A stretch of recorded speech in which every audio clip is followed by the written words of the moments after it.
I'm Mona Simpson. Thank you. Thank you for coming out. I realize what it took to get out of your sweats, to cancel your Postmates and deal with the indignities of driving and parking, God forbid small talk. I understand that it took a writer like Danielle Evans to coax you here, so thank you, Danielle, for coming.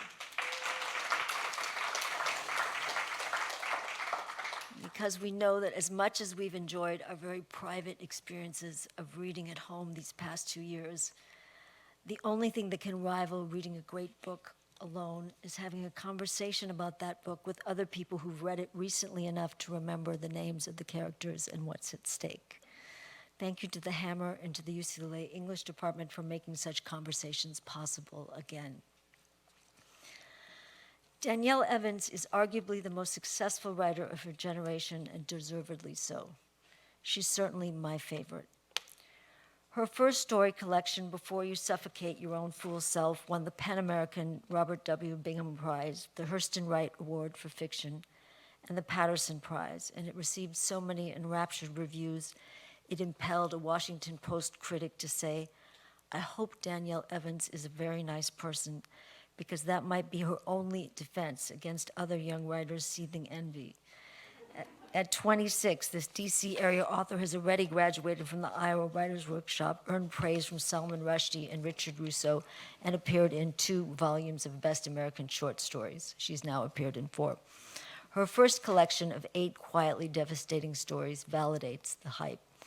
Though beautiful, he clarified, no, she's not the America's Next Top Model of the same name. That would just be too much. But she's captivating in a far more profound way. Her second book, The Office of Historical Corrections, a collection of stories and the title novella, won the Janet Heidinger Kafka Prize and the Bridge Book Award, and was a finalist for the Aspen Prize, the Story Prize, the LA Times Book Prize for Fiction. She's the 2021 winner of the New Literary Project Joyce Carol Oates Prize, a 2020 NEA Fellow, and a 2011 National Book Foundation 5 Under 35 honoree. Her stories have appeared in magazines including the Paris Review, A Public Space, American Short Fiction, Callaloo, the Swanee Review, and Phoebe, and have been anthologized in the Best American Short Stories in 2008, in 2010, in 2017, and 2018. Almost unheard of. Danielle Evans does not stay in her lane, if by lane we mean race or gender or generation. Her stories deal intimately with the American problems of race, not only racial justice, but racially tinged awkwardness, colorism, passing, the strange personal fallouts of redlining and the Second Reconstruction, as well as the universal human problems of grief, cruelty, and unequal affections. There are white characters, a protagonist who is, as she says, in appearance ethnically ambiguous, though her actual background, Black, Polish, and Lebanese, was an alchemy it had taken the country of her birth to make happen, a biracial child, a young academic who's the daughter of Black civil servants, and her lifelong complicated friendship with a more privileged young Black woman who grew up attending Jack and Jill balls. Danielle Evans currently teaches in the writing seminars at Johns Hopkins University. And I want to say one more thing about Danielle, not about the quality of her work, but about the quality of her character, which is to say her generosity.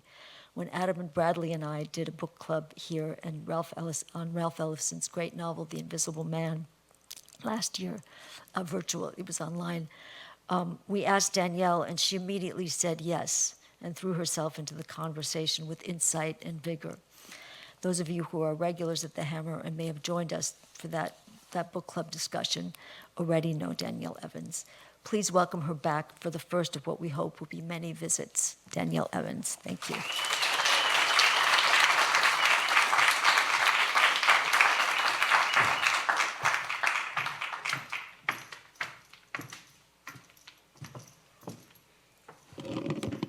Hello. Thank you all for being here tonight. Some of you again, so thank you for not fleeing in terror after already talking to me for an hour today.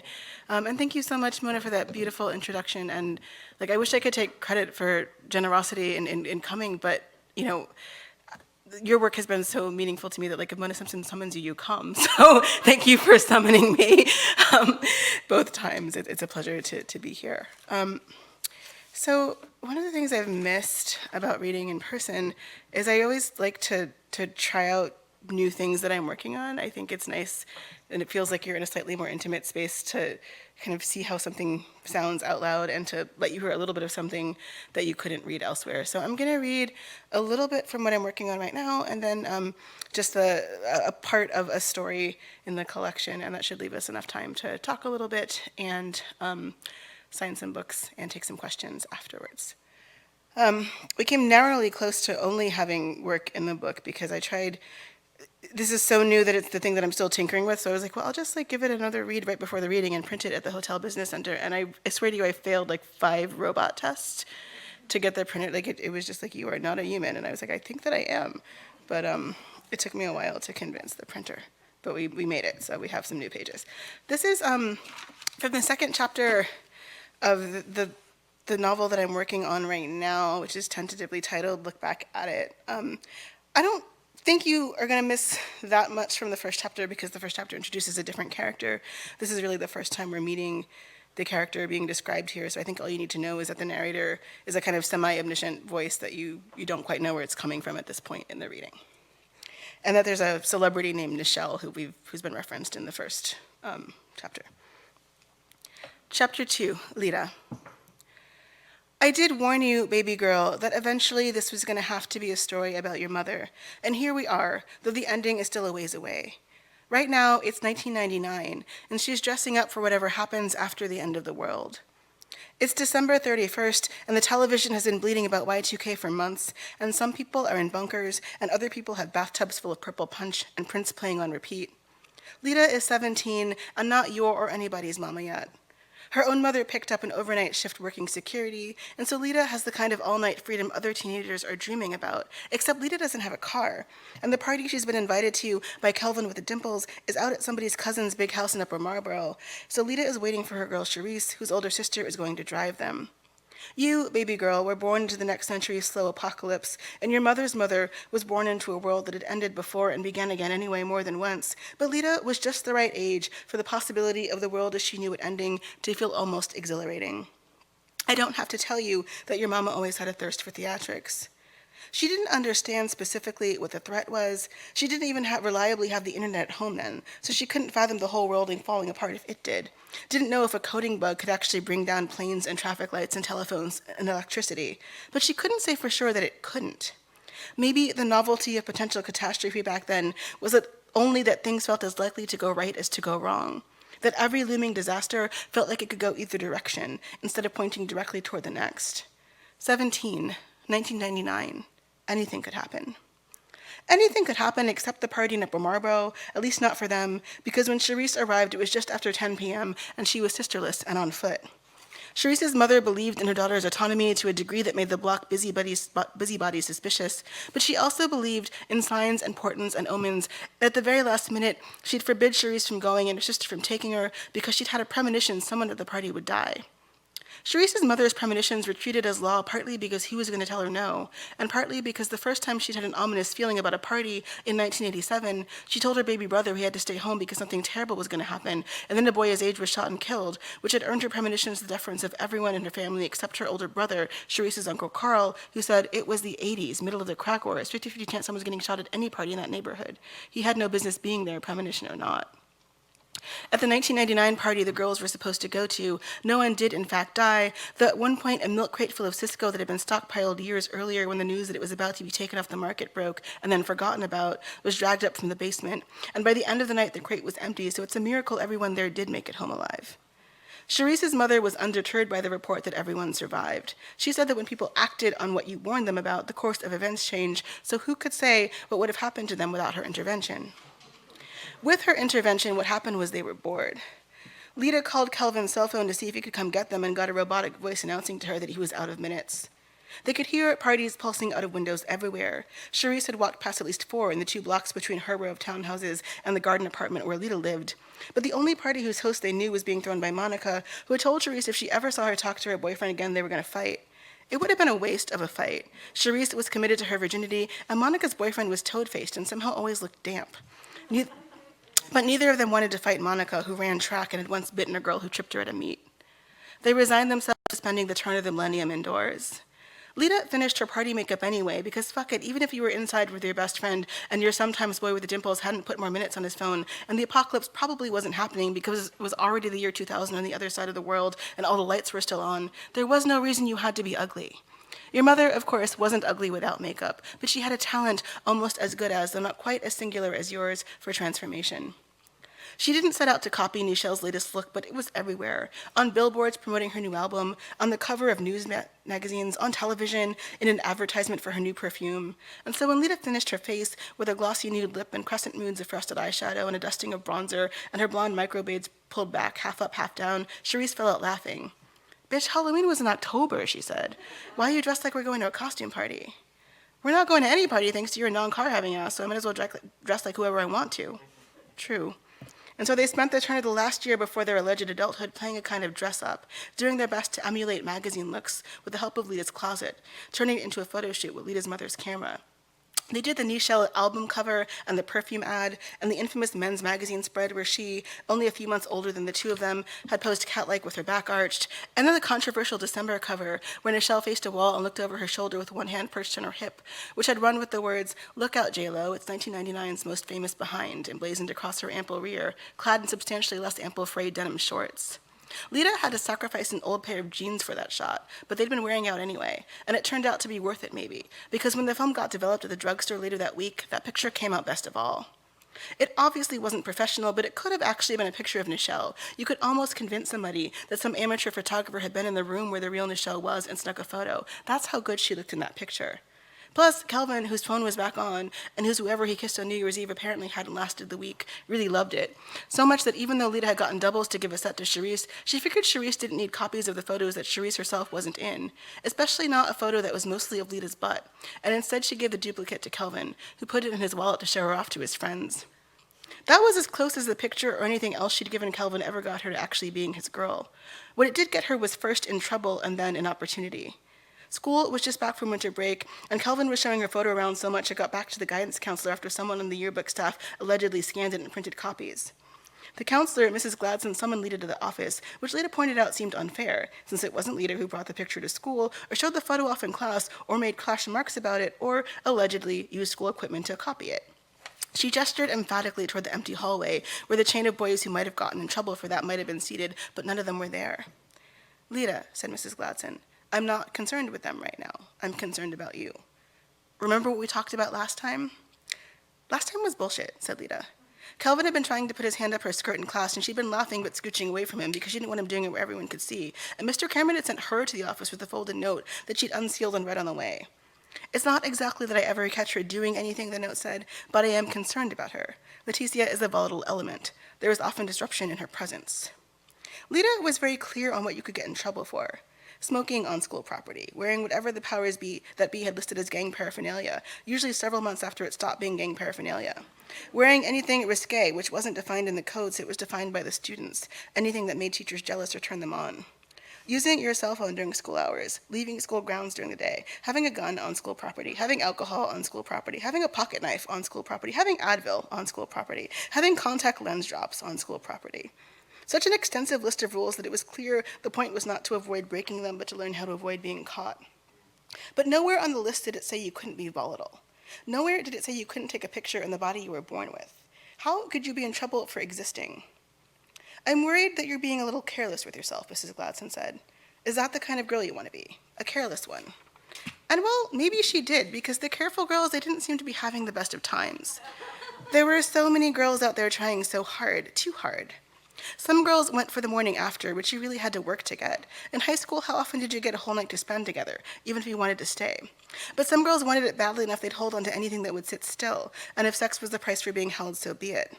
Other girls were all about the build-up, the fuck-me-eyes and the breathy laughter and the quiet competition of it. Sex for them was like a carnival prize, a cheap reward to prove you'd won the game. Then there were the girls who were in it for the sex itself, completely lost themselves in the bedroom or the backseat of someone's car or the coat closet of someone's party, the ones who were greedy for that moment of absolute release, who never faked it in the interest of convenience, or the ones who were all about him, the girls who actually liked giving blowjobs, who found ecstasy in the momentary pleasure of knowing they were powerful enough to make someone else's body happen like that. None of that was Lita's thing. She was in love with the moment right after, the time between the end of sex and the beginning of whatever else, when she was slowly coming back into focus, and he remembered who she was again, the physical girl and the actual girl at once. She never felt more there than in that instant when Kelvin was lifting his head from her breast and seeing her face again, as if he just realized the two parts belonged to the same body, or wiping her belly and blinking at her as if he weren't sure how she had gotten there, or pulling the sheet up to cover her in a sudden and inconsiderate gesture toward modesty. That moment when she was starting to be herself again, and not just the girl he'd been fucking, but the two things couldn't be entirely divorced yet. There were weirder things to fall in love with. Girls were hurting themselves all the time and not even getting anything out of it. Alexis Nelson had spent a whole month running out of classrooms in tears when Marcus left her for Vivian Martinez. Patrice Jackson had been voted Miss Freshman last year. Then she tried to love Mark Williams, and now she'd cut her hair off and wore purple lipstick and sat in the back of classrooms not talking to anybody. Rhonda Raymond had swallowed a handful of Vicodin when Bobby told her he'd never loved her and then had to get her stomach pumped in the middle of homecoming week. Paula Mark spent a summer in the hospital with a tube down her throat to make her eat because she thought Ryan had dumped her for getting too fat. Paula Marks had a tube down her throat. So what if Lita was making careless choices? So what if she was the kind of girl whose picture boys kept held on to as a keepsake? The kind of girl who sometimes held on to a bruise or a scratch like a keepsake of its own? That was a containable kind of pain, real enough to remind her that what had happened happened. Even once he'd gone boy on her, filed her away in the place where he could smile right through her, Lita could press the bruise on her wrist and know that it had been real enough. Anyway, she gave as good as she got. She'd never had Kelvin leave a mark on her without giving him one back, something she could stare out through his clothes and used to make him squirm a little in his seat when he caught her looking, when he remembered how much she knew about him. He didn't have to be her boyfriend for her to know more about him than some girls did about the boys they claimed at every opportunity. What a lie, what a joke, that sex made women irrevocably vulnerable. How often had she had the most delicate and sensitive part of Kelvin's body in her mouth, millimeters from the sharp line of her teeth? I know, sweetheart, that this is a blunt thing to say about somebody's mother, but I'm saying it because I want you to remember two things about her that you already know, despite everything people have said about her these last few months. First, that your mother knew back then in all ways that it wasn't fair for her to be held responsible for the way other people responded to her, that she had the right to take up space, to be places. Speaking of, go ahead and nudge that man's arm off your part of the armrest. He's not the king of first class. Your ticket is the same as his. Second, that even if she hadn't fully found the words for it, your mother knew Kelvin wasn't the point of her story. Kelvin was a point of departure. Kelvin was incidental. The people who dug up the photos from her dancing days, who papered the internet with her arrest record, who tried to tell you that you couldn't mourn a woman who'd been naked for money once, they don't get how a man can be in the story and not be the story, can be in the picture but not be the point. But your mama, she did, even then, in that guidance counselor's office, know that, and I want you to remember it. Exactly who do you want me to be, Lita asked Mrs. Gladson, but it wasn't her real question, and she didn't get a satisfactory answer. Her guidance counselor didn't have an answer, but Reggie, a friend of Kelvin's who had seen her picture, did. He wanted her to be Nichelle, just for a night. He was a party promoter, and he wanted her to dress up and sit in the VIP booth at a nightclub in Baltimore and let people wonder if she was who she looked like for long enough to generate some buzz. She really did favor Nichelle. She wouldn't have to actually lie. She wouldn't have to talk to anyone. She could bring a friend. One night, he promised. Your mother, like I said, was never stupid. She knew this was a terrible offer. For one thing, it had no compensation attached. Lita had never entirely been clear on how party promoters made money, or even if they made money, but she was certain Lisa they were supposed to, and whatever fee or commission he was working off of, Reggie hadn't offered her any of it. He'd offered to get her in and get her free cover and drinks, but Lita was a pretty girl with pretty friends. She'd never once been turned away by a bouncer for being underage, never once paid a cover charge, and though she'd only had her first drink a year ago, that was long enough for her to understand that if she ever got anywhere near a bar and had to go in her own pocket for anything, something was terribly wrong and she might as well go home. If Lita wanted to go to a nightclub and drink for free, all she would have had to do back then was go. No need to put a disguise on. Plus, it was at least a year too late for the scheme. Maybe the Nichelle from the naughty and nice era would be drinking Grey Goose and cranberry somewhere low-key in Maryland. Maybe she'd have quietly come home to see friends and popped out in a hat that obscured her face just enough for anonymity. But this Nichelle, the one on magazine covers, the one whose New York penthouse had just been on MTV Cribs, not a chance she was in the upstairs backroom of a medium-sized Baltimore club drinking with high school girls on the dime of some guy named Reggie. So why did she say yes? Not even I can tell you everything, but I think she wanted the challenge, the rush of wondering if she could pull it off, could convince even one person for one passing moment that she, a girl from the county with a 2.8 GPA, a girl who had no idea what she was doing with the year when her alleged adulthood would arrive, was actually a woman on a meteoric rise to fame. Maybe she wanted to see what kind of power would allow her, what that kind of power would allow her to convince herself of. In any case, she went that night and a few more times. Who hasn't wanted to pull off a magic trick, or to be the magic trick, the girl who vanishes and comes back as exactly what the audience has been waiting for, even though they gasp every time? So every time an invitation came, Lita went to the school library computer and looked for the most recent picture of Nichelle she could find and did the best she could to match her hair, her makeup, her ever-shifting aura. There was no instant change in her life. Sometimes people in clubs stared at her long enough to make her at least wonder if the act was working, but she wasn't exactly getting followed around by paparazzi. Once she took Kelvin with her instead of Charisse, hoping it would impress him, but he insisted on draping himself over her all night in ways that gave away any chance of the act working, and Reggie said he couldn't come back. And Reggie had a point. What would someone like Nichelle be doing with someone like Kelvin? And wasn't Lita, well, at least a little like Nichelle? Nichelle-like enough to have her picture start a frenzy? Nichelle-like enough to create a small shift in the atmosphere when she walked into a room? The real Nichelle was currently dating the beloved lead singer of a boy band. He had Bambi eyes and full pouty lips and had serenaded her at the Grammys. Once Lita had to look at it the way someone else would, she couldn't help but see that she and Kelvin didn't fit. He was a year ahead of her in school, and after the summer of her junior year, he went off to Hampton, and Lita stopped calling him back, though she heard from friends of friends he was still showing that picture of her around, saying he had a girl back home. So the first thing Lita gained from her Nichelle act was technically a loss, albeit no great one. But spend enough time in VIP rooms and you will likely eventually meet at least a moderately important person. And your mother met a few, not a single one of whom was convinced she was Nichelle, but all of whom figured they could use the resemblance to their advantage. The proprietor of a restaurant in D.C. offered her a few free meals if she'd dress up and sit directly next to the window. The head of a county health department worked it out for her to be the face of a campaign to get people to eat 5 fruits and vegetables a day, figuring a celebrity lookalike would be cheap but eye-catching. Her picture went up on the billboard by the youth center, framed with a wreath of oranges and apples and broccoli, and that was the first time her resemblance got her paid in actual money. She gave half of it to your grandmother to get caught up on the rent and spent the other half on clothes to keep the act up. It seemed at the time like a bad investment, as everything in the air pointed to her doppelganger era coming to an end. Reggie quit party promoting and got a full-time job at FedEx. Lita tried to turn the health department billboard into some kind of steady modeling gig, but the agency told her she was too big for the real thing and too small for plus size. Lita gained 5 pounds and Nichelle lost 20. Even in candid photos, most of which were staged by then, Nichelle's pores now glimmered with money. Her clothes and makeup had a sheen of luxury Lita couldn't dupe. Her hair changed too often to keep up. But just as Lita conceded that her position adjacent to fame was gone, opportunity knocked again. Or opportunity rang. One night in the VIP room after she declared herself done with Kelvin, she'd given her number to Lucas Gemini, an R&B singer with a local radio hit, a pretty but forgettable baby song about begging for forgiveness, one you wouldn't hear even on the oldie station now, but that was ubiquitous for months on local radio, and then briefly got some national play. Lita and Lucas had one forgettable date before he was summoned to go on road for a few weeks as the opening act for the opening act of the tour, and he returned apologetically engaged to a woman who seemed to have simply moved into his tour bus one day and never left. But a few months later, he called Lita to tell her a director he knew was looking for a girl who looked just like Nichelle, and all she had to do was get to New York to meet him, and he'd see she was perfect. Lita had to borrow $20 from Charisse to have enough money for the Bolt bus. She planned it so she'd take the bus up early in the morning to the meeting and then take the late bus home that night so she wouldn't have to figure out food or a place to stay. But when she walked into the studio for the meeting, the director said Christ, he wasn't lying, and had his assistant put her in a hotel for the week. For the first 2 days, she was ravenous, wondering how she'd stretch her 20 for food all week without living off french fries and further sabotaging the resemblance she was banking on. And then on the 3rd day, she discovered that room service existed and was linked to someone else's credit card. Not even $20 left in her pocket, and she was in a hotel room eating oysters. It was a 3-star hotel, and it turned out she didn't really like oysters. In fact, they made her queasy. And when she couldn't stomach any more of their slippery introduction and briny aftershocks, she rinsed the last 2 down the sink drain so she wouldn't look wasteful. But now she knew that she didn't like oysters, and that was the point, wasn't it? That was what opportunity was, a chance to know things. So she missed 2 weeks of her senior year, and there was nothing her mother or Mrs. Gladson could do about it because she was 18 by then, and it was her life to be living, and she chose adventure. She chose oysters, though only the once. The next night, she decided to stick to familiar territory and ordered linguine. I'm trying to keep us on a schedule here, or I'm trying to keep us in the past for as long as possible, because we both know what's waiting in the future. But I have to warn you that what happens next is awful, though your mother will never know how awful, and you may not understand for quite some time. So let's let your mother have this moment. Have the grace of not knowing when or how she's going to hurt somebody, because someday she won't have it, and that's when she'll go looking for oblivion, and when she comes back from that oblivion, she'll see in your face the years that she was gone from you and never again have the peace of believing herself to be harmless.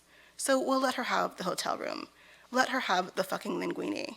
Let her have the day she spent on set with the boy band singer and he told her she was beautiful, and the rest of the days of the shoot when she got to walk around the city in designer clothes and professional hair and makeup followed by a camera crew, and everyone wondered who she was or everyone thought they already knew.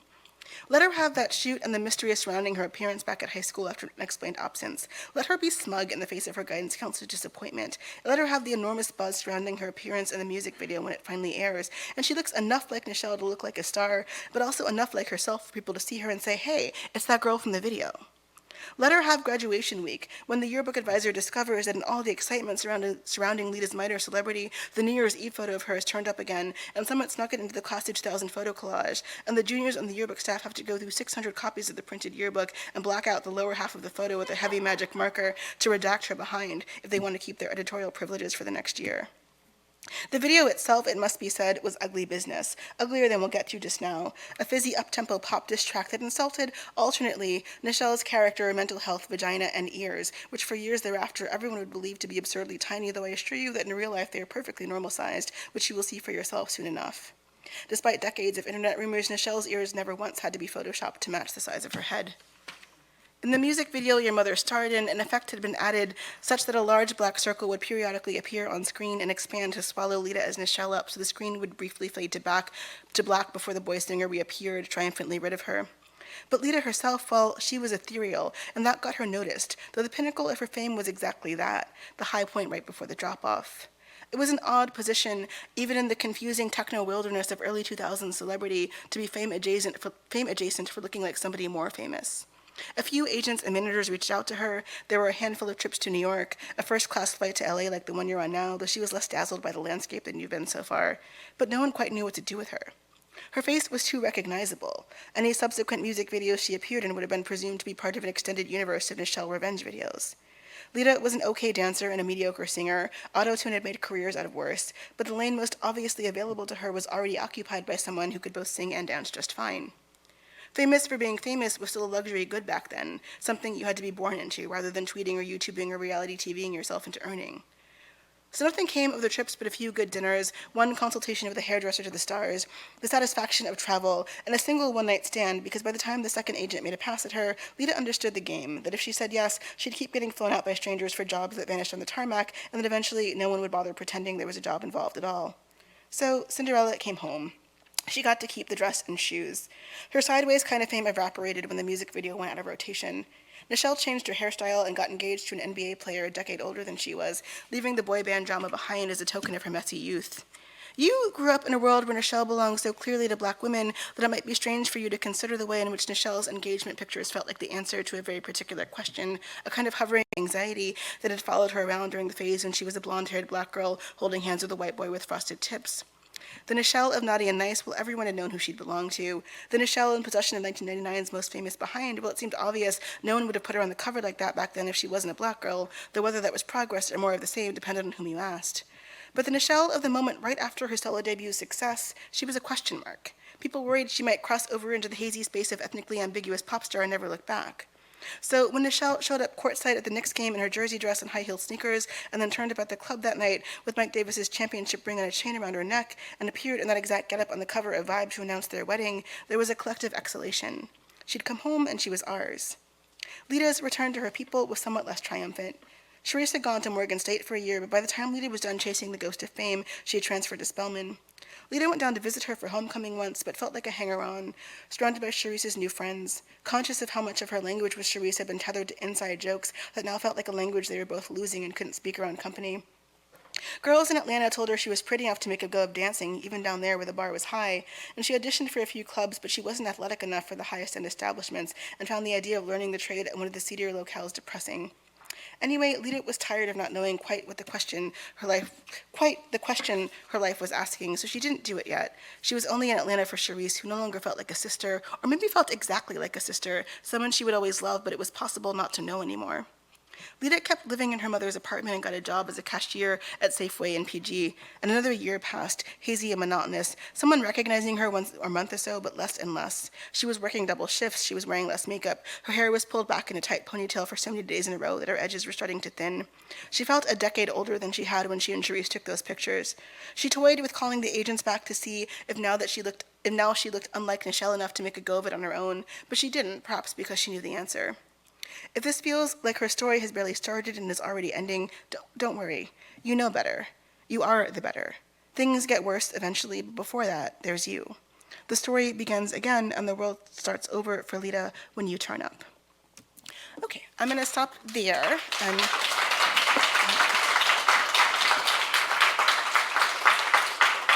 I'm going to take a water, and then I'm just going to read the beginning of a story called Alcatraz from my most recent book, and leave some time for questions.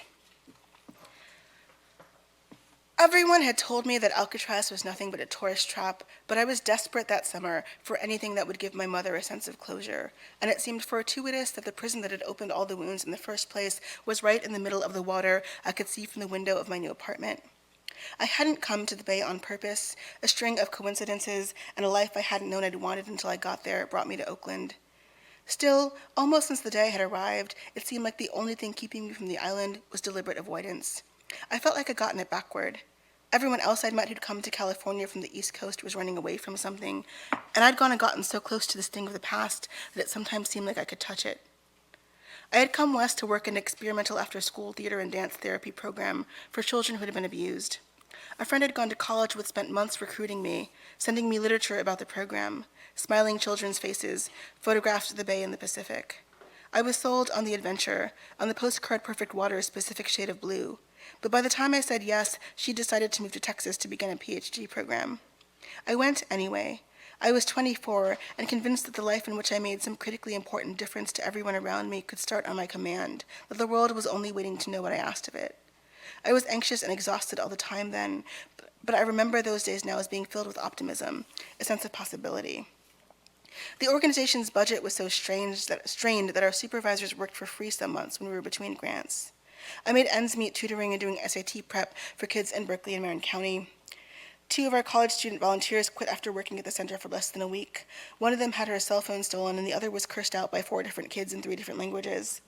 My own first week on the job, a child had threatened to stab me with a pencil, but by and large, I loved the work I did, the crayon drawings and earnest thank you letters I got to pin to my wall, the way kids who used to greet me with skittishness at best, open contempt and hostility at worst, started running to hug me when I walked through the door. My mother had never been to the West Coast and didn't like that I was there. We were East Coast people, and this coast had done us wrong, almost kept us from existing. My great-grandfather had done time here, had been kept in the basement of Alcatraz, and been told every day that when he was dead they would feed him to the rats. He was 18 then, finally of legal age to be in the Army, except he'd been in it 3 years already thanks to a falsified birth certificate. It was 1920, and Alcatraz was still a military prison, infamous not for its gangsters, but among would-be deserters. They were still building the parts of the prison that would later be immortalized, but it was already enough of a prison to be Charles Sullivan's private hell, the one he never really left, the one my mother, God bless her, was still trying to redeem. My mother was born nearly 4 decades later, born at all because after 2 years, the Army, with the help of his appointed lawyer, admitted their mistake. They cleared him of murder and told him he was free to go. He took the long way back to the Bronx, spent years trying to make himself homes in inhospitable places, but when he finally arrived back in New York, he married Louise, the first woman who took pity on him, and they had 2 children, the younger of whom was my grandmother. I never met her. She left a few months after my mother, a brown girl in a white family, was born. When my mother was 6, a neighbor told her to her face that her own mother was too ashamed to stay in the house and claim her. After she came home crying, Charlie Sullivan pricked his finger and then hers and pressed them together and said they had the same blood now, and whatever she was, he was too. But my mother was too young to have heard of the one-drop rule, and the intention was lost on her until years later. My mother called her grandparents Grammy and Papa. Grammy was firmly assigned the role of grandparent because they all chose to believe her mother might return someday, but Papa was her everything. When she was 13, her Grammy died, and my mother belatedly came to appreciate what she had done while alive. Squirreled away money before Papa spent it, saw to it that the rent was paid and the heat was on, and everyone in the house had clean clothes and 3 meals a day, and that her husband stayed sober enough to work, except when he had the prison nightmares, and had to be kept drunk enough not to wake the neighbors with screams. At 18, my mother left home for college. She only went as far as Jersey, but her grandfather was dead within 2 years of her going. It wouldn't occur to me until well into my adulthood, most of it spent in California, a full country away from her, to question my mother's conviction that the former event had caused the latter, or to wonder what she wanted me to do with a cautionary tale in which the caution was against growing up. By the time she came to visit me in Oakland, my mother had been involved in some form of litigation or negotiation with the U.S. government for the better part of 20 years. Her latest calculations, which she had me double-check annually, adding the accrued interest, concluded that the U.S. government owed us $227,035.87. She wanted the number exact so that we did not seem unreasonable. I was a kid when she started the complaint process, first with letters to the Board for Correction of Military Records, the same board her grandfather had been writing letters to for years before he died. This was right after my parents divorced, though I'm not sure it's fair to imply the correlation. Before the divorce, they had fights about the fact that she wouldn't sell any Papa's old belongings or dispose of the boxes of paperwork, but it wasn't those fights or any other that finally broke them up, so much as the way they had less and less to say to one another when they were happy. With my father out of the house, my mother threw herself into a mission to clear her grandfather's name, to finish in her lifetime what he hadn't been able to finish in his. There were no adults around to talk her out of it, only me. She asked me what I would do if someone told a lie about her, asked if she died with it still written down somewhere, whether I would ever give up fighting to prove the truth. I knew the only correct answer was no. Her odds of succeeding were low. When she started the process, it had been 15 years since Papa's death and more than 70 since the conviction. Still, there was a logic to her argument. The discharge paperwork she kept carbon copies of in her attic said he'd been pardoned, and she thought it would be easy from there to have his dishonorable discharge changed to an honorable one. It didn't make sense, she reasoned, that if he'd been cleared of the crime he was accused of, the government should consider him dishonorable. As years passed without action or response, she was buoyed by occasional signs of what she saw as the precedent on her side. In 1999, Lieutenant Henry Flipper, the first black graduate of West Point, had been given a posthumous presidential pardon more than 100 years after he was falsely charged with embezzlement in a scandal designed to push him out of the service. My mother bought a bottle of champagne and shared it with me while we watched the official pardon ceremony, where descendants of the late Lieutenant Flipper sat on a podium with Bill Clinton and Colin Powell and received a formal apology. "Do you see what happens," my mother would ask me, "when you don't give up on making things right?" But what I had seen happen before that brief moment of optimism, and especially in the 5 years since, was my mother becoming increasingly dependent on an outcome that seemed less and less likely. She taught elementary school, but all of her holiday breaks, half-days, and weekends went into the litigation, into letters to the Army, the President, her congressman. Not counting our hourly labor, my mother must have already spent almost half of the money we were theoretically owed on court filing fees, photocopies, and certified letters. When I lived at home, my spare time went into organizing the files, copying important documents, holding my breath. 2 months after I moved to Oakland, the Supreme Court denied my mother's request that they hear her appeal against the VA. My mother called from the other side of the country, sounding defeated. There was nobody left to argue with. "Papa will never have his name back," she said. "You know who he was," I said, but it didn't seem to comfort her any. After I got off the phone with her, I'd felt helpless and finally booked a reservation on one of the Alcatraz tour boats. When I got out to the docks at my appointed time, I couldn't bring myself to actually get on the boat. I'd milled around Fisherman's Wharf instead, ducking out of tourist snapshots and trying to name the source of my unease. I'd watched the water for a while, the same fierce, unwavering blue of it that I felt had called me here, and ended up stopping at one of the gift shops on the pier and buying my mother a poster commemorating the Native American takeover of the island. Alcatraz Indians, it said on the front, under a cartoonish picture of something half man, half eagle. I thought it might be easier to remember that this could also be a place of freedom, I scrawled on the back. She never mentioned receiving it. Reticence was not my mother's nature, and when in the weeks that followed she had less and less to say about anything, I panicked. She was still a few weeks away from the start of the school year. I insisted she come out to visit me. I wanted to see for myself how bad things were with her. She arrived 15 pounds lighter than when I had seen her a few months ago. My mother, who lived in discount denim and told me once she found mascara unseemly, was wearing makeup and designer heels. If I hadn't known she didn't believe in mood-altering drugs, I'd have taken her for heavily medicated. She was dressed like an actress auditioning for the part of my mother in a movie. A different daughter might have been reassured, but I looked at my mother and saw a person directing all of her energy toward being outwardly composed because the inside was a lost cause. "How are you doing?" I asked her once we'd gotten back from the airport and settled her into my apartment. "How do you think?" she asked. I offered to sleep on the couch and give her the bedroom, but she refused, and most nights passed out on the couch by 10 after watching syndicated sitcoms and having 2 glasses of wine.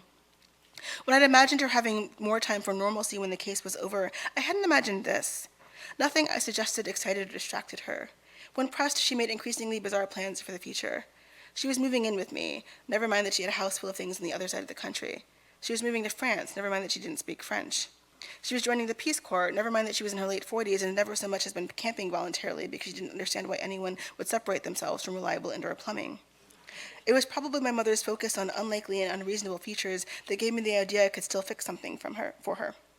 I found Nancy Morton, who was technically my mother's first cousin, and besides me, her last living relative. Nancy was Charlie Sullivan's granddaughter, too, and my mother had not seen her since his funeral. The family's failure to bridge their divide in her generation was on her list of ways Papa's legacy was being dishonored.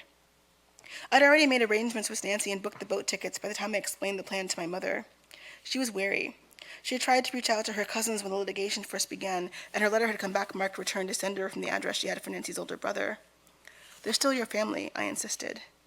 "They are not my family," my mother said. "We're just related." I'd finally convinced her that the whole trip was what her grandfather would have wanted for us, because I had her own words on my side. Almost immediately I had doubts about the brilliance of my plan, but it was too late. I'd invited a group of practical strangers to meet us on a boat, and now here we were. Instant family, just add water.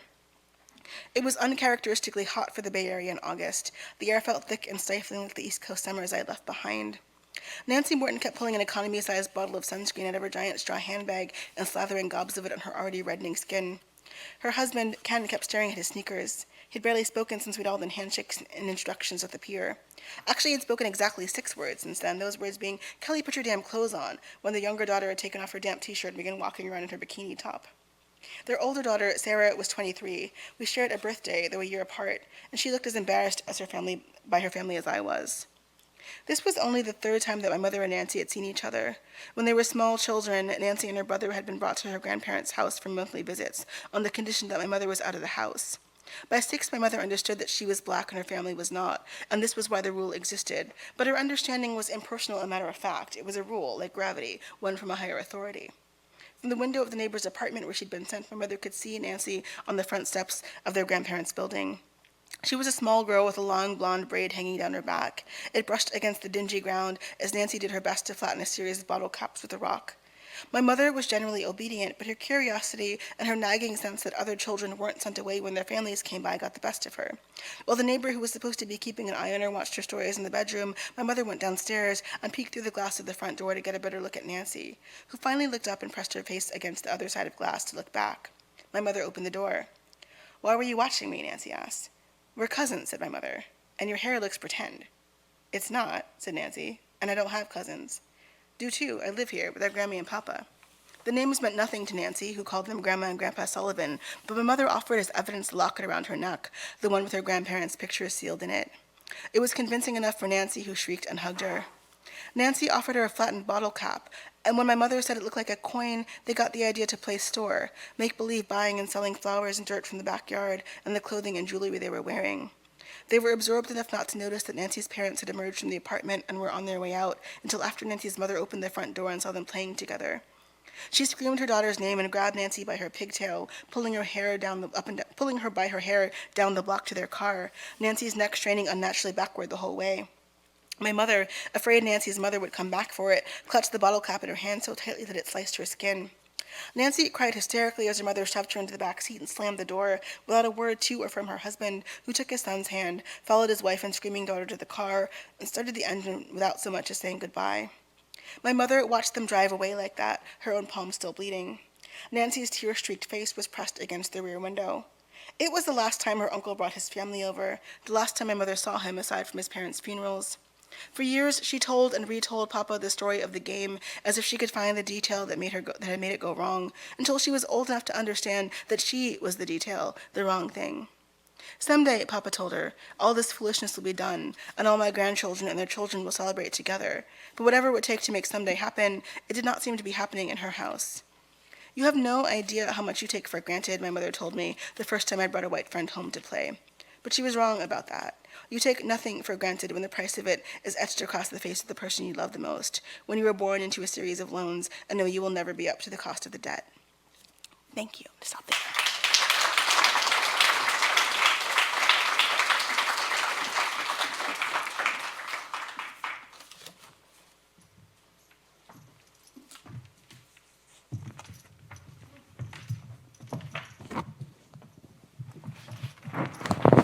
What a tremendous reading.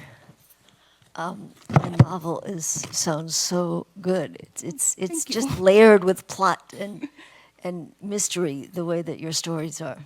Thank you. I'm working on it. We're getting there. I brought my phone up here because a student texted me or emailed And this is how ardent the responses to Danielle's stories are. She wanted to be here tonight, but she was in a car accident and spent the night in the hospital. Her car was totaled, but she was able, with her voice, with Google Voice, to narrate, to dictate this question. So Oh, poor sweetheart. asking on behalf of Shirazian. I've read many of your short stories, and every single time I'm amazed by your social commentary, and it has inspired me to write my own social commentary poetry. But I still have room for improvement, which is why I want to ask, how do you subtly intertwine social commentary throughout your short stories, or subtly critique individuals and society throughout your short stories? Yeah, and I mean, I think it's a great question, but a complicated one because there are so many different answers. I think the answers are so character and story specific that I think my main answer is that I do try to start with character. So I never want anyone to feel like they just exist to be a lesson or a spokesperson. But I also think we all live lives where we think about politics and community and whatever those things mean to us in all kinds of ways, sometimes quite explicitly in ways that are active parts of our lives. Sometimes in all of the sort of, we talked a little bit earlier in the earlier Q&A about performance, right? And the ways that performance is also very much a commentary on structural power, right? In any relationship, there's something interesting from both a narrative perspective and from a sociological perspective about who has to perform for whom, right? And sometimes that's just a power dynamic between two people, right? The person who cares the most is putting on more of an act sometimes. But sometimes that is really starkly telling you who feels safe in a particular space, right? Or who understands that they have to see how someone else is seeing them and can't just sort of see themselves in their own terms, who has to run everything through a filter and who doesn't, who has to be conscious of power dynamics and who doesn't. And so all of those are ways that I think about social commentary in stories. When I'm writing a character, I think, who does this person need to convince or impress or audition for in order to be safe or powerful or heard? And are they going to do it? I mean, that's the other part of that question, right? Like, not everybody responds to those conditions in the same way. So it's interesting to think about the tension between a character whose instinct is to acquiesce or whose instinct is to kind of prioritize survival or comfort versus a character whose instinct is to kind of buckle against those expectations. You talked, Danielle came and talked to some of the students a little bit earlier, and one of the things you were saying is you were describing your process of revision. And I just wanted to ask, when you revise, you talked about sort of discovering some of the submerged elements. What tends to be submerged in your stories? Is it the character? You start with the characters, so it's probably not the characters. What are the sorts of things that you discover in that process of revision? Yeah, and I think, again, that's such a story-specific question. I mean, I think in my last collection... How about like in the story you read, in that great Alcatraz story about the biracial... What was the submerged thing? And that's a sort of Mother. weird outlier story in that I did know what that story was about because it's not by any means a true story, but it is the one from which I've borrowed most heavily from actual family history. And it's the only story I've ever asked anyone's permission from. So I think the submerged thing in that story was my fear of asking my mother to read it, which she did. And then by the time I had to revise it, she'd passed. And so I think there was a period where I was, and in some ways it was actually written before my first book came out, and it ended up in this collection. And so I had to go back and revise it because it had been more than a decade. And I think that for a while I was sort of very tentative about revising it because I thought, well, my mother approved the other story and she's no longer here, so she can't read it again. And I think I was having a lovely conversation with my editor and her assistant, and I said, well, it's like the only story in the collection that kind of has a happy ending, and my mother liked it that way, so I just don't know if I can mess with the ending too much. And they both very gently looked at me and like, do you think the story currently has a happy ending? And I've occasionally been mistaken about whether or not I wrote a happy story or not. It happens. So I kind of looked at it and I was like, oh, what's still submerged, even in the early published version, was that this isn't fixable, right? That was the thing the story was kind of still circling, and it was a reckoning. It was not a story about trying to fix something. It was a story about reckoning both in the retrospective narration and in the moment with things that couldn't quite be made right. And I think that I was able to clarify and revise the ending in that direction once I understood that, and once I understood how I could lean on the retrospective voice a little bit to do more of that work. And I think it's probably related to what turned out to be the submerged thing in a lot of the stories in this collection. In retrospect, in ways that probably seem quite obvious, but didn't when I set out to write them, was grief, that was the sort of thing underneath a lot of the stories in this book. Yeah, it's very palpable and very, very effective and beautifully done. And interestingly, I mean, you even give sort of tragedy to your not your villain. You don't really have villains, but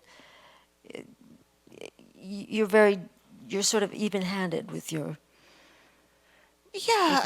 bad news for people in a way.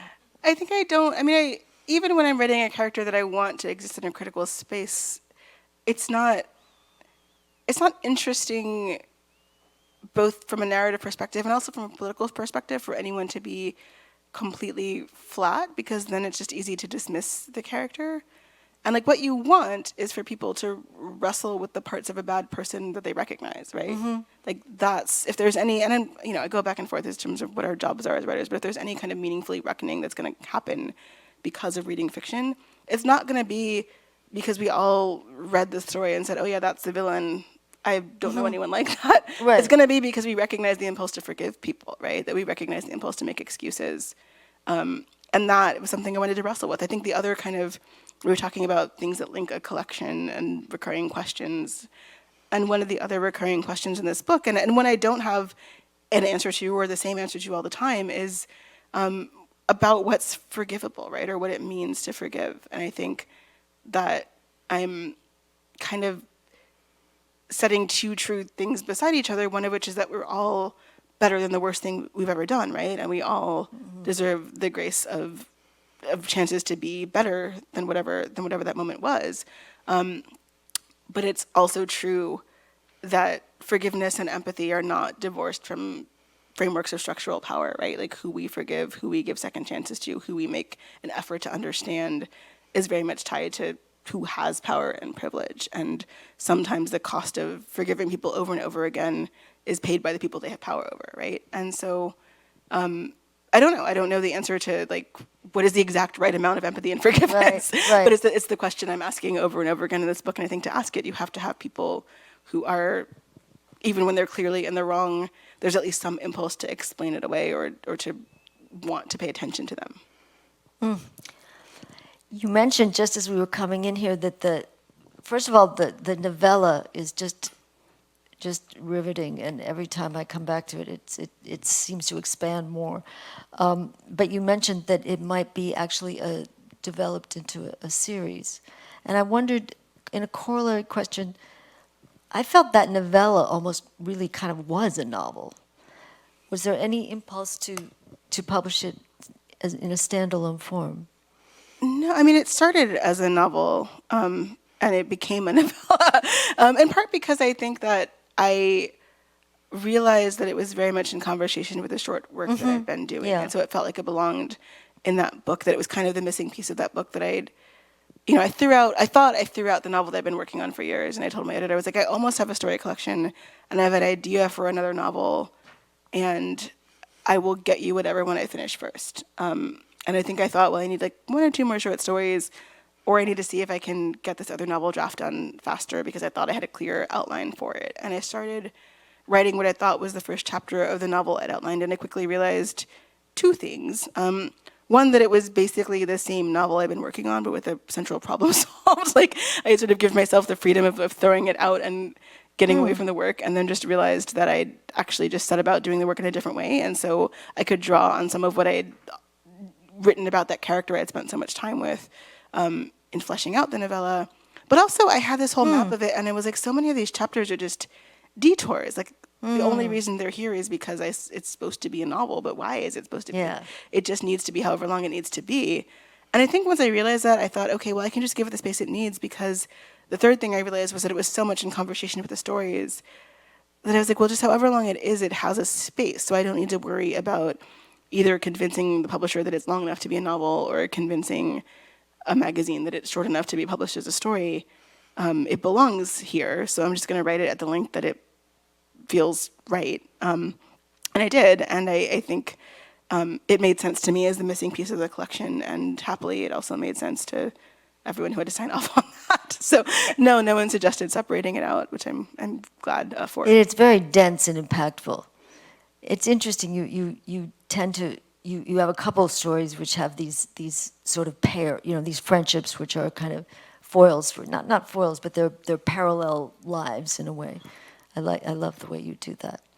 Yeah, I keep threatening to write a craft essay called The Friendship Plot, because I'm really interested in friendship. I think for a couple of reasons. One is it creates a kind of natural rhyming action, right? Friends know you a very long time, and there's no, you have to kind of choose and unchoose a marriage, and so that's what makes it interesting for like dramatic event. But you don't actually have to act, I mean, you can dramatically end a friendship, but it doesn't take a grand drama to end a friendship. Right. It just takes not making the choice to show up for somebody in the same way. And I think there's something really interesting about choices we make over and over again and the potential they create for illuminating a shift when suddenly we don't make the same choice, like when a friendship shifts in some way, as they often do gradually over time. And I also think that there's something really interesting to me in relation to what I was talking about in terms of performance and the difference between inner lives and exterior lives, to have a friend as an audience, because I think long-term friends have seen so many different versions of a person that they're a really interesting kind of complicating factor for someone who's putting on some kind of an act, right? Like, how does your act work when somebody who knows how much of it is nonsense is in the room? And to what degree does that make you feel intimacy or understood, or to what degree does that make you feel threatened or uncertain? And when you think of it, the friendship plot is so underserved in literature or by literature compared to the love plot or the marriage plot. And the end of a friendship can be a tragedy. No, absolutely. I think that's one of the things I'm sort of interested in circling back to, is that when we lose a friend, we're also losing a kind of part of ourselves. And there's something interesting about whether that feels like mourning or liberation for different people. I could go on for a very long time, but I know you all have questions, and so we also we do tape these events, so people will be coming around. If you could raise your hand, and people will come around with a microphone. Thank you. Thank you very much. That was really magnificent. Have you ever actually confronted or addressed with a friend the fact that you have seen them shift dramatically from what they once were to what they have now become? Have you ever been, as it were, brave enough, bold enough, have you ever cared enough to do that with a friend? Because sometimes we can retreat because we realize it's a lost cause, and if that's who they want to be, that's who they're going to end up being. Yeah, I've certainly had intense fights with friends, but have I ever had, I think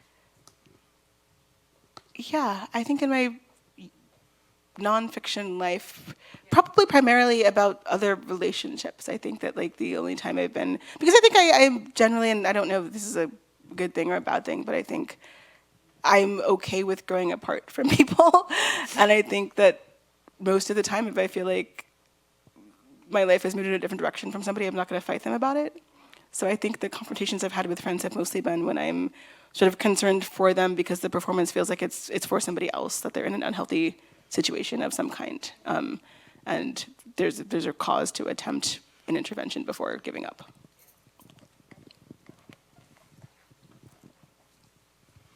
So thank you. It was amazing. I guess my question is, you mentioned that the short story Alcatraz was the first time or only time, I guess, that you asked for permission when writing a story. As an author who writes realistic fiction, a lot of it developing people's lives, and I'm sure a lot of your own life experience has sort of leaked into that. How do you sort of keep your fiction and your nonfiction worlds separate? And what does sort of navigating that look like, especially with other people? Yeah, I think 90% of the time the answer is just develop a good poker face. because the thing is, people will project all sorts of things onto your writing, and at least 50% of the time they're wrong. They will have a whole psychological theory of your work, and you will not know what they are talking about. They will see themselves in places that like you did not mention. They will not see themselves in characters who were clearly based on them and said things they literally said. So I mean, I think people's capacity for questionable self-awareness is a gift to fiction writers in many, many ways. One of which is that it's often not as terrifying to write things that are loosely based on people as it might be, because the odds that they will read it and recognize themselves kind of small. And because most of the time you actually are telling the truth when you're like, no, that wasn't about you, you can just say that even if it's not true. So I think like more than it's an ethical question, right? Because the question is not so much, will someone be mad at me and kind of convince them not to be, but am I hurting somebody I don't want to hurt? And is there a way to do this without that? And is whatever I'm trying to do as an artist adding or illuminating anything that makes it worth going to a place that's going to be painful for somebody to see on the page? And those are, again, kind of complicated questions that there isn't a single answer to, and partly it depends on how much you care about the person you're writing about. And I felt like because I didn't know how to tell that story without enough parts of my actual family history that would be recognizable, I didn't want to do that without, I didn't want to do that in a way that would blindside people. And it felt important to me to have permission to use that material. I do think that if you're using a trauma that isn't yours and it's somebody you know, that it's generally ethical to at least talk to them about it, and to accept the no if it's a hard no. And I don't, again, that's not like a moral rule universally, but it's the one that I'm comfortable with, that if I'm writing about something that I realize I cannot do it in a way that pieces of the story won't be recognizable to someone whose trauma I'm aware of but who isn't me, I feel like I need to either move away from that narrative idea or talk to them. And most of the time I move away from it. But this particular story I felt like useful to tell, and also like it did partly belong to me, and the conversation was worth having. And I think that there was a part of me that thought, I think my mother would want this written about, and so I felt okay asking her, because I felt like the answer might be yes, and it turned out it was. Another question. There's one here, and then there's one here. I absolutely loved the new work that you read, and I was especially just bowled over by the narrative voice, and it felt kind of paternal or maternal, or it felt very casual and like a best friend. It felt very wise, and I'm curious at what stage you arrived at. Fun. That fun, yeah. What stage did you arrive at? You knew you were going to have this narrative voice. Yeah, relatively recently, so I'm glad it's working. I had this idea, again, when you have to sort of turn in a statement about a project very early in the project, you just make all kinds of claims about it. And so I'm interested in this idea of celebrity as a kind of heightened performance, but I also think celebrity itself is often not that interesting. Like, I don't know, I read at one point as sort of fake research for this book, a lot of celebrity memoirs, but they're never that exciting, like they're never exactly the books you want them to be, right? Even when they're well written, they're like part of the celebrity narrative, which means they can't be exactly what you want them to tell you. And so I moved away from, we were going to sort of come back and forth between this celebrity figure and all these other women in the book who had some tangential connection to her. And I thought, I'm just less interested in these celebrity, and I think that people also I think people have done these interesting books with media and celebrity where sort of, I thought, okay, well maybe if we do the chapters in as interviews or something, but then I saw that done well by other people, and I was like, well, I can't steal their ideas now, so I'm less interested in those chapters. So what can I do if I have these women? The character being addressed here is the daughter of a woman who's sort of tied to the celebrity, in that because she had briefly impersonated her death kind of gets an out of proportion media attention, which is where the book starts.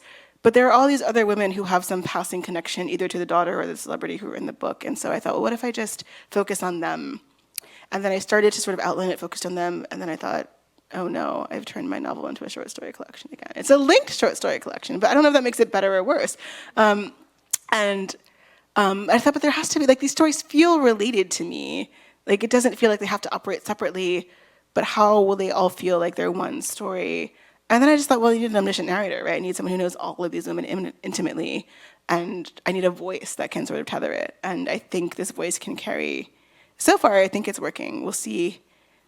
I'm a little worried about my vaudeville chapter, so we're gonna see what the voice can do there to make it feel like it belongs in the rest of the book.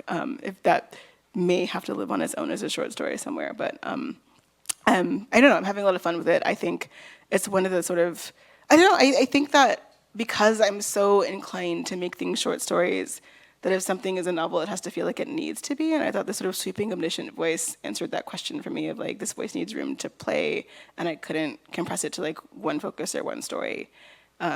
So hopefully it'll hold up. There's a question over here. Thank you so much for coming. I love that new work. I'm excited that it's coming to me at some point in the future. But you're such a virtuoso short story writer. I wonder if there are any collections you've read recently that you really loved. Yeah, so many. I'm cheating a little, but one of my favorite recent collections is by my former student, Danielle Evans, called Milk, Blood, Heat, and it's a really beautiful book. I also really enjoyed Fiona and Jane, Brenda Pinato's The Rock Eaters. And I think in terms of just going back a few years, collections that, I mean, I think what I love about this short story is that when it works, it feels like it centers the capacity of fiction to move through time. And so I think of all time, like my favorite story writers are Alice Munro and Edward P. Jones, and people who are just kind of magic with time. And in terms of contemporary writers who I feel like have a similar quality, Laura Vandenberg and Jamel Brinkley's books both have that same kind of, like, I don't know how we just got between the past, present, and future in one sentence, but somehow we did, and it was kind of breathtaking. So their collections, especially Laura's most recent, I Hold a Wolf by the Ears, and Jamel's A Lucky Man, are also kind of really illuminating to me. We need another collection by Edward P. Jones. We have a question here, and a question there, and a question there.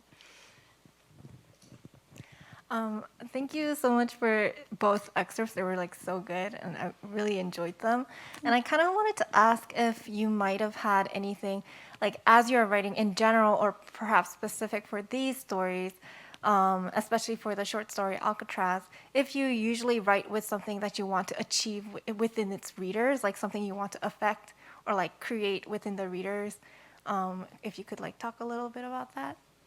Yeah, that's a great question. I try not to think about the reader until very late in the process, because if I thought about the reader in the early messy drafts, they wouldn't get done. When I'm too aware of other people, I can't write. And so I think about readers in close to the last edit, and often in very kind of small language level questions. I think about readers in terms of, I mean, I guess that's true and not true. I will say that when I'm thinking about the operating questions of a story, right? What is the narrative question of the story?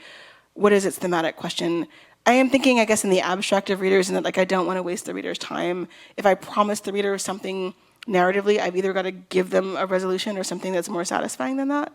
So in some abstract way, I'm aware that there's a reader, but I don't think I think specifically about readers until a later revision pass.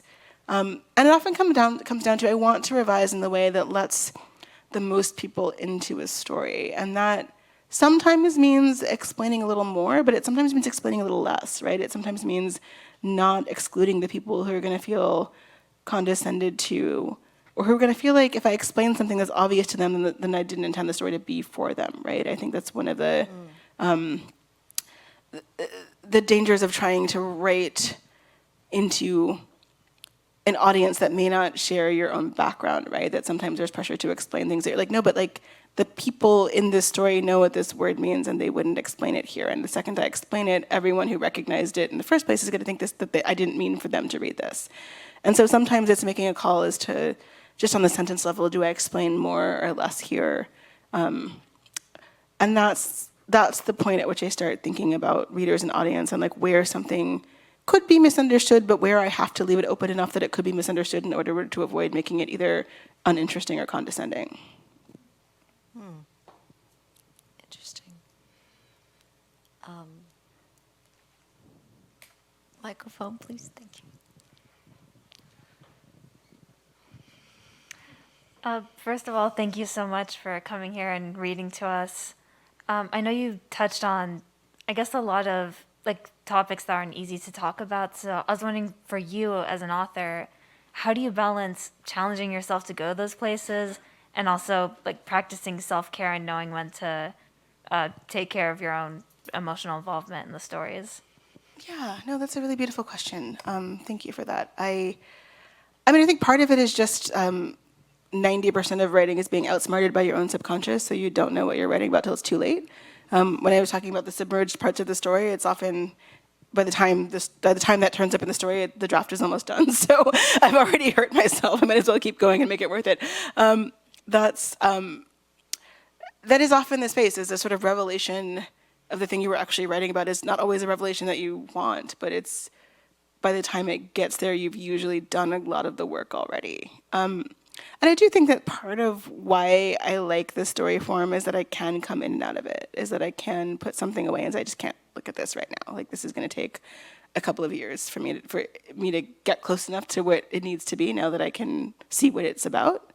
And that's okay, because the story is not going to kind of, well, I mean, it might wither, but if the story withers in like the year that you're away from it, it was never really going to work as a story anyway. But there's a way in which you can see it with a greater clarity. Sometimes it's just giving myself space. I don't particularly care about being a fast writer, and I think that gives me a little bit of room to take the time I need with things, and some of that is emotional time. Some of that is time to be far enough away from something to be able to think about it as a fictional project, or to be able to get away from whatever the sort of actual hurt is and imagine a different version of it. And I don't know, I mean, I guess everybody probably has, I think some people, it's the opposite, right? They throw themselves in the next thing and they write really quickly because then they don't have to sit with the thing that tried to kill them. But I do, my joking answer for when do you know that a story is done is like after it tried to kill me but failed.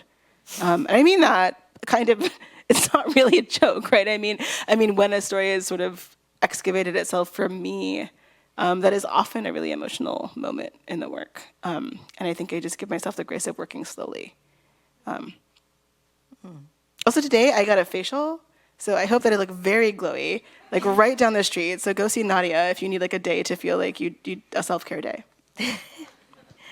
Okay, I want to leave some time for Danielle to send books, so we'll do one last question. I think there was somebody who had, okay, good. Hi, I was at the, it's already on? Okay. Sorry, I was at the reading that you gave at UCLA, not reading, a talk that you gave, thank you for that. That was very informative. There you mentioned when you were in graduate school, a big concern generally and for you was like what the role of fiction and what the role of, say, art is, you know. Do you still find yourself concerned with that when you're writing? Or is that something you had more as a student? And if it is, where do you kind of feel you are on that? Yeah, you know, I don't find myself concerned with it as a writer because I have to stay out of my own head in order to get the writing done. But I do find myself very concerned with it as a teacher because I am still in that role, and I think I have to, you know, I mean, I think that I have a lot of students who have a lot of well-founded anxiety about the future that they're emerging into, and I have to be able to give them an answer as to why they should spend their time on this and why they should be spending their time making art when there are so many different kinds of apocalypse that feel like they're looming. And I don't always, you know, I think that being in a classroom forces me to come up with answers to that question that might not bother me if I were just reading on my own, but that I think are useful and important. And I think, I mean, I remember struggling with that question at one point because I had all of these undergrads who were just sort of in a panic about climate change and saying like, what am I doing? Like, I'm wasting my time. I don't know that the future in which I get to have an artistic life exists. And I didn't quite know what to tell them. And I was doing an event with Tommy Orange, and I remember like mentioning this, and he said, well, you know, I'm from a community for which the apocalypse already happened, and it kept going, you know? And I think that there are lots of communities for which some kind of apocalypse has already happened, right? And there will be something on the other end of it, and whatever world we want to imagine or imagine living in, we'll need art, right? We'll need the thing that I think art, especially slow art, requires of us, which is a kind of faith that emerges even when we don't have it. Like, fiction is a long process. It is not an instant gratification field. So when I sit down to write, I am believing in a future in which there are going to be readers and it is going to matter and someone is going to need some version of this story. And I think even if we can't imagine what that space looks like, to give ourselves the grace of being able to inhabit it is useful, and it's how we'll get there if we get there, right? It's how we will reconstruct something on the other side of whatever disaster is next. That's a beautiful place to end the evening. And thank you so much, Danielle. And we have Danielle's books, both of them, for sale right outside, and also the Hammer generously provides lovely tea and cookies. And please all come back on May 24th to hear Jeff Dyer. Thank you so much.